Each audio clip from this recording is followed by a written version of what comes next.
Welcome back to the continuation of Daytona Speed Weeks here for the second season of the NCAA Duracell Cup Series as we get ready here today to set what remains, let's say, of the starting grid for the Daytona 500. Now at this point, and I'm only going to put this in quotation marks because there is a little bit of a caveat, which I will let you guys know in just a moment. We, at this point, basically only know our front row for the Daytona 500. Matt Haas currently sits on the pole. Charles Sanford will be starting on the outside of the front row. They are the respective pole sitters for today's two Gatorade duels. Now, the reason that there's a quotation marks around that is because those two drivers have one goal in their respective duel races today, and that is survive. Do not get caught up in a wreck. Do not have to go to a backup car, because if they have to go to a backup car, then they're going to go to the rear of the field for the Great American Race. We had that happen last year when Johnny Gardner qualified for the pole during pole day qualifying, and then he got caught up in a wreck, and his Gatorade duel had to go to the rear of the field. And who ended up getting the pole position for the Daytona 500, leading the field to green? It was Vince Almriego who took the checkered flag in the Gatorade Duel number 1. He's actually in the Gatorade Duel number 1 here this season, as well as is Johnny Gardner. Vince is rolling off from 4th, Johnny rolling off from 5th, so kind of a little bit of irony there. On the pole for this one, though, is Matt Haas, so don't be surprised if you see that 8 car drop to the back, because wherever he finishes in this race, as long as he keeps that car in one piece, he will start on the inside of the front row when we take the green to start off the points races this season. But for everybody else, they're looking to improve or maintain their current starting position. So whoever ends up winning this duel here today in duel number 1, they will start 3rd for the Great American Race. If Matt Haas is able to win today's duel, whoever finishes 2nd will start on the inside of row 2 for the 500. Let's go get that command. Drivers, start your engines! So as the command is given, the pace car is going to roll off, and these 20 drivers will roll off behind him. And we got an issue at the very start. Ryan Brommer not able to get the thing fired, and he's going to have to teleport to pit road. Now here's the saving grace for Ryan Brommer.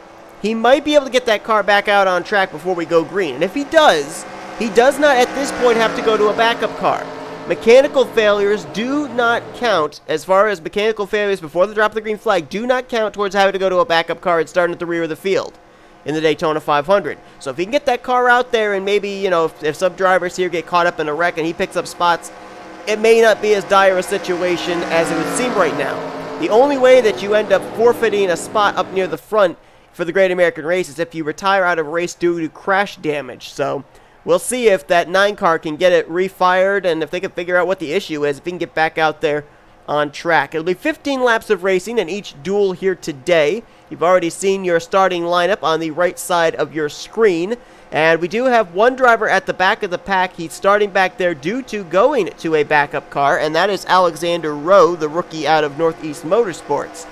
Now, he went to a backup car due to get involved in a wreck during pole day qualifying session, but if he's able to win today's race, he would start 3rd for the Daytona 500. So we'll see if he can work his way from the back to the front.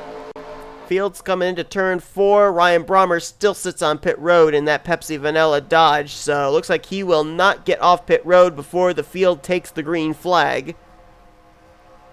So Vince Almriego and the rest of the outside line move up a row, so it is now a Toyota and a Chevy that will lead us down here to the green flag here for this first Gatorade Duel.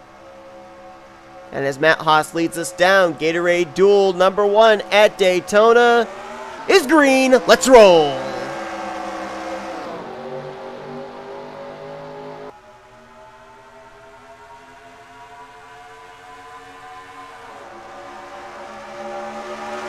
I found it very ironic looking back at the starting lineups for today's 2 respective duels, because last year we already alluded to that the first duel was won by Vince Almriego. He's in duel number 1 field here today. And then later on, the second Gatorade duel last season was won by the eventual Duracell Cup Series champion, Chris Dollerton, and he's going to be in that starting lineup. So we've got a chance for either Vince Almriego or Chris Dollerton or both to win back-to-back duels in 2 seasons. Johnny Gardner, though, is going to lead the Toyotas 1, 2, 3 across the line. Gardner, Matt Haas, and Matthew Rodriguez. Oh, we got an issue. Issue for the 8 of Matt Haas right in the middle of the field, and there's going to be a wreck. Dylan Young hard into the wall with Austin LaPlante. Mitchell Collins, Wyatt Quayle collected as well. Caution is out, and something happened on the pole sitter. That car just all of a sudden came to almost like I don't know if it lost power, if a tire went down. He lost speed going into the corner.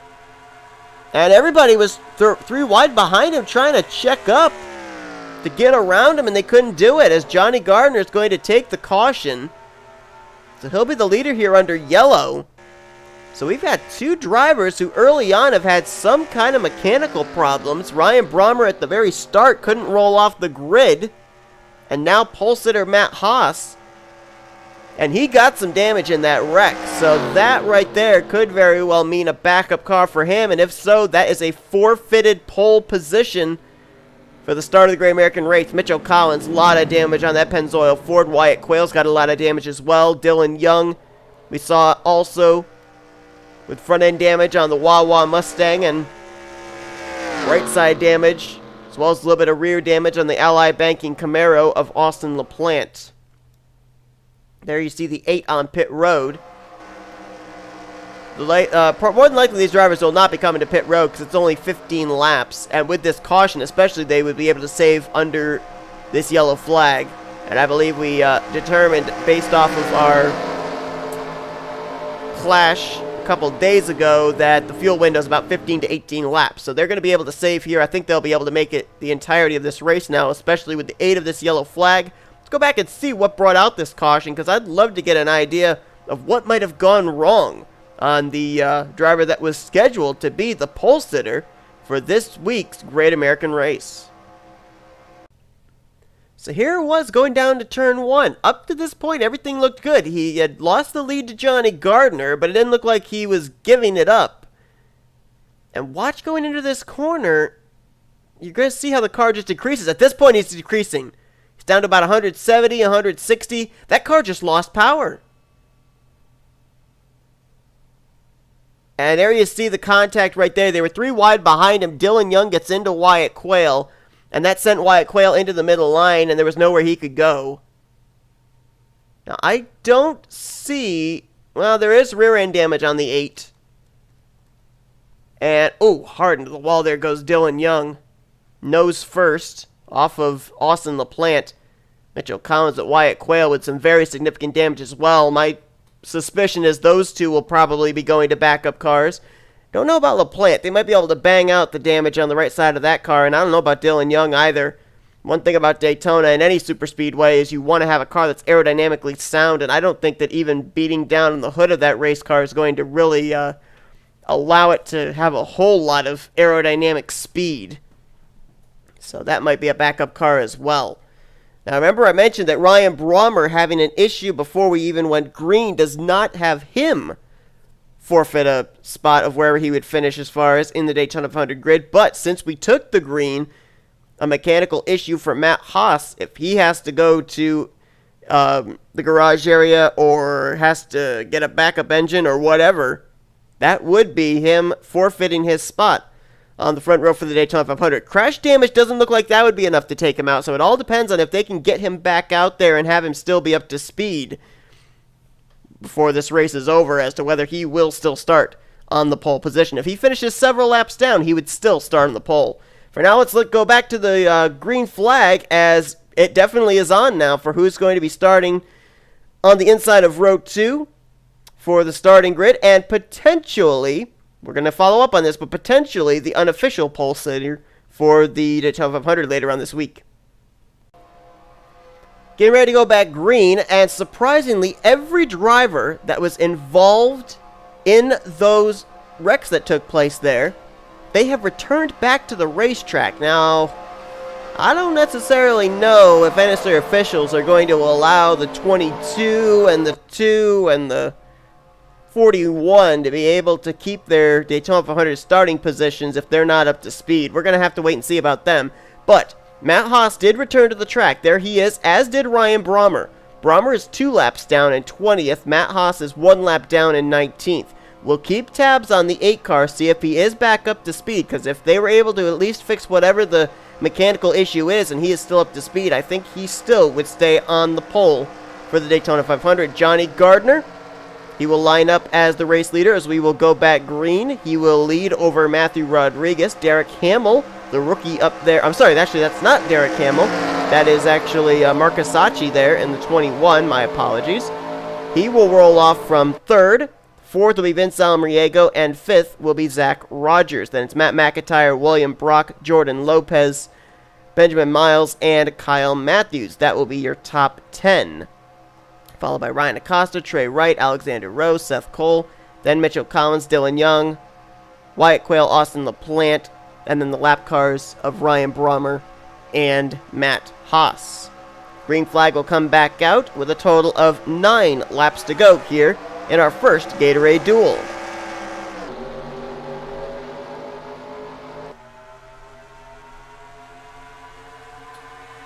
We'll drop to the back in a little bit, see if indeed Matt Haas is up to speed. As up front, 2 Toyotas, 2 Chevrolets, then another Toyota and a Dodge. There comes Marcus Sacchi down to the inside there in the number 21.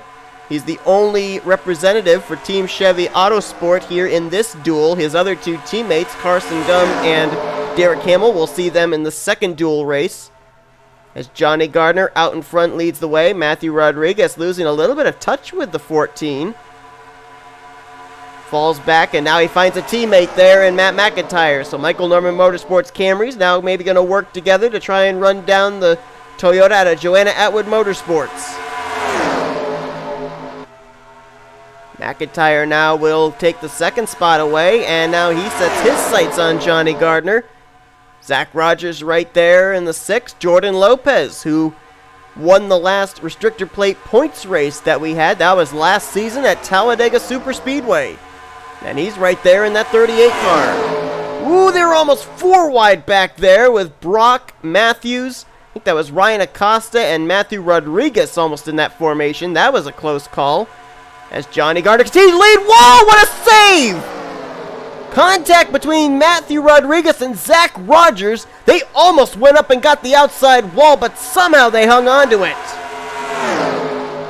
Don't think either one hit the wall. If they did, they brushed it, and that was a close call, but that's going to lose them a lot of positions and a lot of time on track as well, and that held up some other drivers too. Seth Cole, Vince Almriego, Benjamin Miles, Alexander Rowe, they all had to check up to let those 2 gather it back up. That was really close. I am shocked they were able to save it. As new leader, Matt McIntyre goes to the front. Johnny Gardner with the crossover, though. He wants the lead back.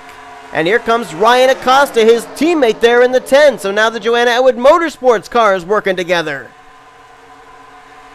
Kyle Matthews ducks down in front of Trey Wright in the 28. Got a lot of opportunity for teammates to work together up here.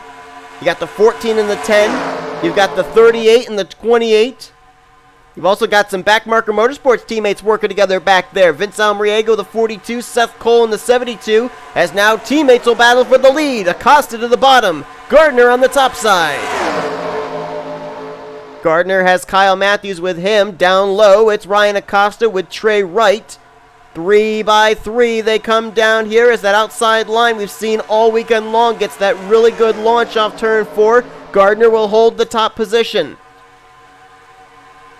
Now we saw Matthew Rodriguez and Zach Rogers lose a little bit of ground when they had that near wreck in the tri-oval. Well, they are back up here in this lead pack, as are some of those others, Rowe and Cole and Miles, so they're not out of it yet.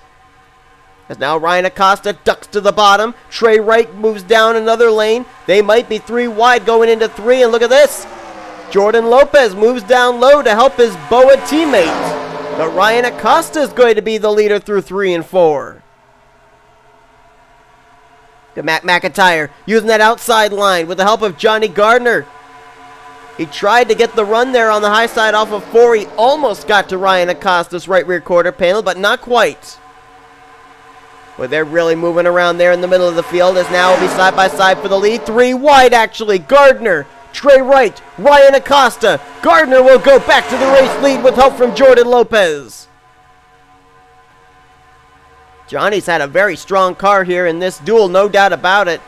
His car's been at the front probably more than anybody's, and as soon as he falls back, he finds a way to charge back to the front. But they're lined up on that outside line, though, and we're coming into turn 4. Trey Wright will probably get a good launch off the corner with help from Ryan Acosta and Matt McIntyre, and Johnny Gardner has no friends on the bottom line. He'll have to slot back into the 4th position. 3 laps to go here in this duel. Trey Wright leading the way. We're going to drop back real quickly. Dylan Young only at 180 right now, single car speed. So he's obviously off the pace. But it looks like these guys here, LaPlante, Matt Haas, Ryan Brommer, they are up to speed. They're at about 195 single car speed. Wyatt Quayle and Mitchell Collins, they're all actually still up to speed as well. So right now, based off of single car speed, looks like the only driver that would be forced to go to a backup car from this duel would be the 2 of Dylan Young. As Matt McIntyre, now the race leader, gets pushed there with help from Johnny Gardner. Looks like there's only going to be about 4, maybe 5 drivers that will settle it out for this race win if William Brock, who's leading that second group, can't get up here to these top 5. Johnny Gardner back to the front again. You've got 3 Toyotas, 2 Fords right now that are settling it out for who's going to start on the inside of row 2, which looks like that's going to be the case, as right now Matt Haas is running, is up to speed, so he would not forfeit his Daytona 500 pole sitting position. Trey Wright, he'll take the lead going into 3. Can he clear Johnny Gardner before they get to turn 4? Yes, he can, so he will clear for the top spot, and he will be the driver that will see the white flag this time by. Gardner with a crossover through the triangle. We got a car coming to pit road. Who is that coming to pit lane? That's Matthew Rodriguez in the 57. I don't know if this is regularly scheduled or not, but he's going to be finishing way down in the running order and obviously not going to be starting very well in the 500 race either. Toyotas, 1, 2, almost 3 as Acosta tries to clear Trey Wright. Now it's Johnny Gardner and Matt McIntyre to settle this down the back straightaway. If Matt's going to make a move, he's got to make it quick. He's going to make it now. Ryan Acosta's got a big run, though. He's going to try it 3 wide going into turn 3.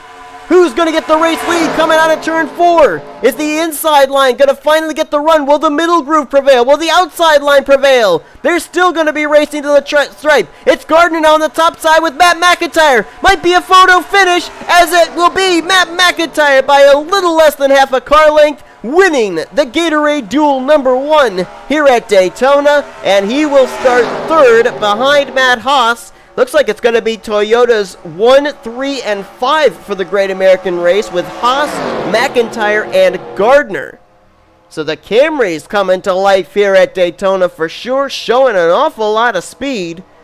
And Matt McIntyre, that is his 2nd checkered flag at Daytona in his Duracell Cup Series career, albeit in a non-points event. He won the Clash at Daytona back in Season 1. Oh, what in the world was that? Remember the contact between Matthew Rodriguez and Zach Rogers? Well, Matthew Rodriguez just ran into the back of the 6. Oh, man. Tempers flaring here at Daytona. Ooh, boy. I didn't think that it would take before the Daytona 500 for us to have our first rivalry of the season, but we just very well might have that. Matthew Rodriguez obviously frustrated that he had to come to pit road, and as consequence definitely forfeited a good starting position in the Daytona 500, and apparently he's blaming Zach Rogers for the contact the 2 of them had in the tri-oval, and he ran into Zach Rogers, no question about it. Well, this is the official results, and nobody, with the exception, I don't think, of Dylan Young, is going to have to go to a backup car. He's the only car that looked like he was off the pace. I would have thought that Mitchell Collins would have been off the pace, but he was running 195 miles per hour single car speed, and that's about the minimal you have to go to not be considered off the pace. And so I think you know, if they put like a new hood on that car, he might be okay. They might just have to put a new nose on that car, which would not force them to a backup car.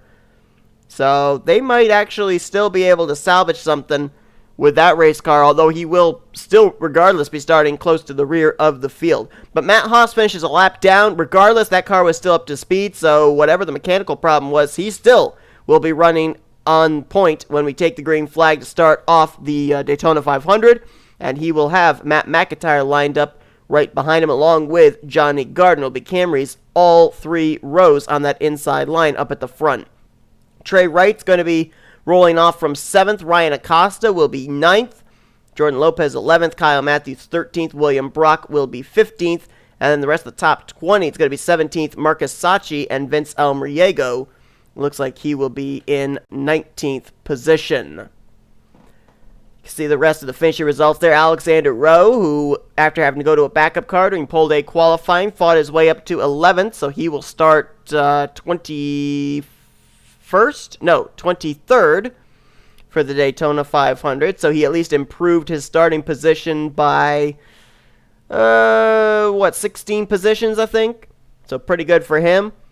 And we're definitely going to have to keep an eye on the apparent budding rivalry between Matthew Rodriguez and Zach Rogers that's been going on now. And that could culminate into our Daytona 500. We'll have to wait and see. Matthew Rodriguez finishes a lap down, so he will be starting, it looks like, in 37th for the Great American Race. And Ryan Brommer, he finishes 2 laps down, but he won't have to go to a backup car or anything, but he will be starting 39th for the Great American Race. Let's get ready now for our second Gatorade duel, as we're just getting started here today at Daytona. Drivers, start your engines! Well, let's see if we can have a slightly calmer second Gatorade duel here, as the remaining 20 drivers that did not partake in the first duel will take part in this 15-lap race. Charles Sanford lining up on the pole for this one. Now, same rules apply for him as applied for Matt Haas back in the first duel. Matt Haas had to keep his car in one piece to start on the pole position. Charles Sanford has to keep his car in one piece to start on the outside of the front row for the Daytona 500. So we'll see what he's going to do here. Is he going to keep his car towards the front? Is he going to drop to the back? Is he going to maybe try and win it? We'll have to wait and see. He'll start alongside of Adam Garcia. And you look at both Sanford and Garcia, and both of them kind of in the same category heading into this season of wanting a much, much better season than they had back in Season 1. Neither one of them found victory lane, and Garcia finished 34th in points, Charles Sanford 36th in the standings, so definitely looking for much better results here in Season 2. Michael Norman, now he's trying to complete the sweep here for Speed Weeks for Toyota. He won the Clash earlier on this week. Matt Haas and Toyota got the pole for the 500, and Matt McIntyre, his teammate, just won the first Gatorade duel. So far it's been all Camrys that have been up at the top of the leaderboard. And maybe Michael Darman will be able to continue that on here. Maybe win this second Gatorade duel. And you got Chris Dollerton there, the defending champion, lined up there in 4th. And he's actually the defending winner of this second Gatorade duel. He won the duel last year. So we'll see what happens here in this one. We got some pretty interesting names, and we also have 5 of our 6 rookies in this field. The only rookie that was over in the first duel was the 21 of Marcus Sacchi. But here we go. Charles Sanford, Adam Garcia, and the second Gatorade duel is green. Let's roll.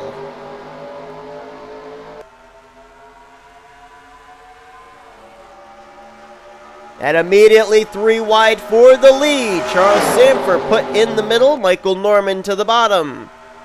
And he will go to the race lead.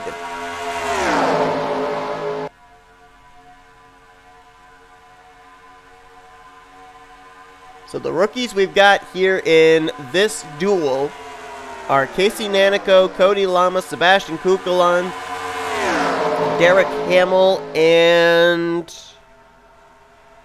if I can remember who the other one is that's in this field here. Those are the only ones I'm seeing. Maybe there was a second.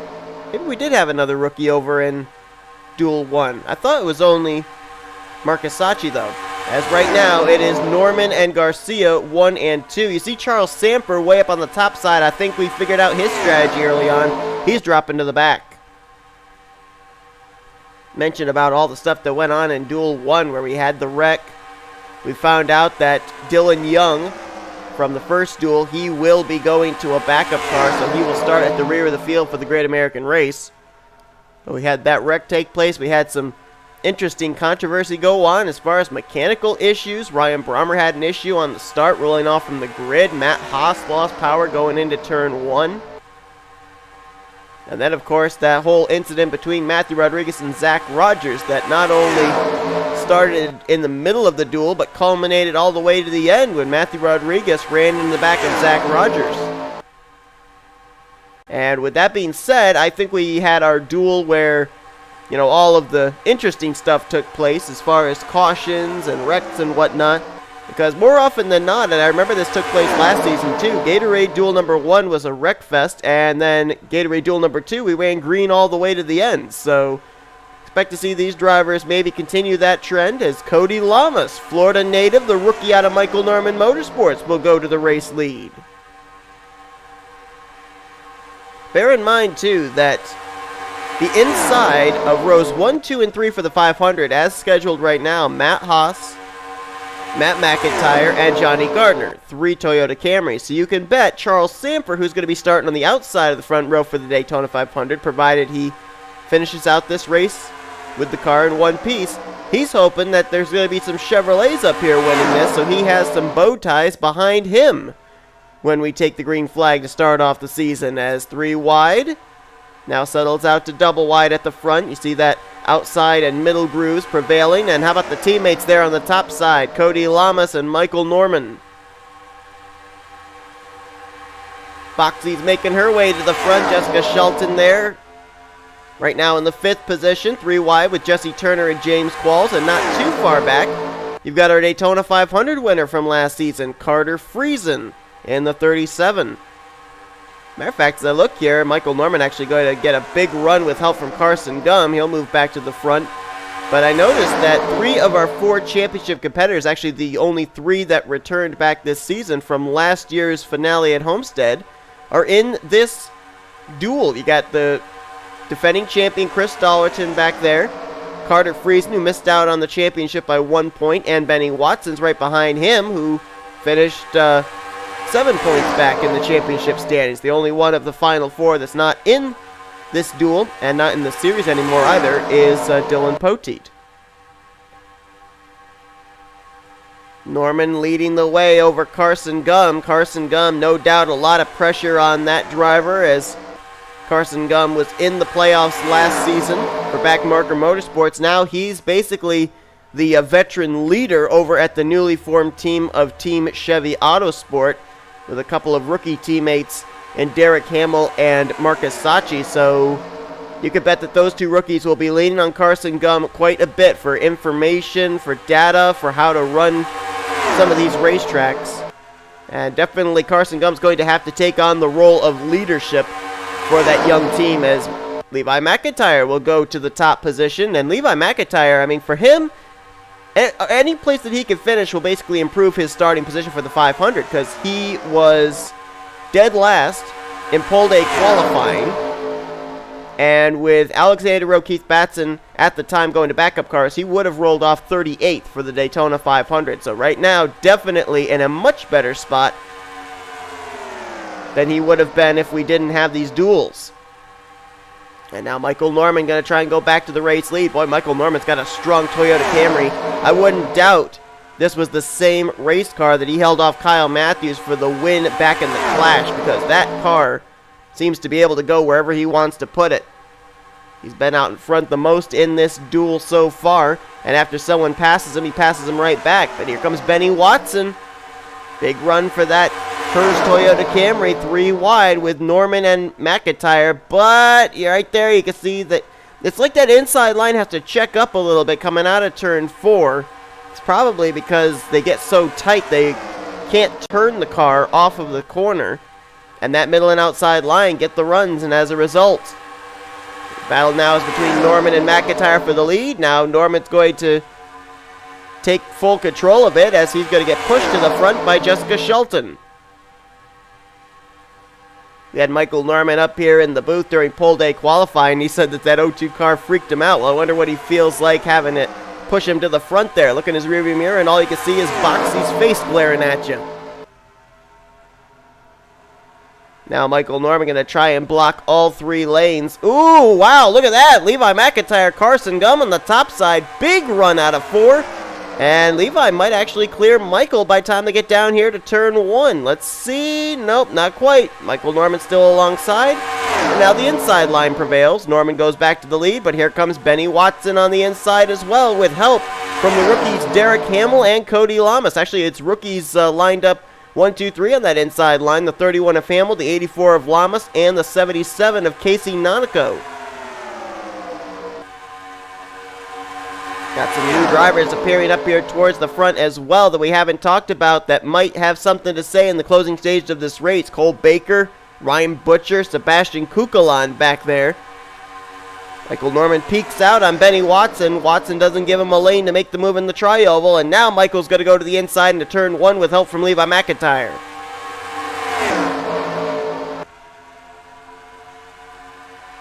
Next time by, it'll be 4 laps to go here at Daytona. Norman continues to lead. Levi in second. Battle is on for third between Derek Hamill and Benny Watson.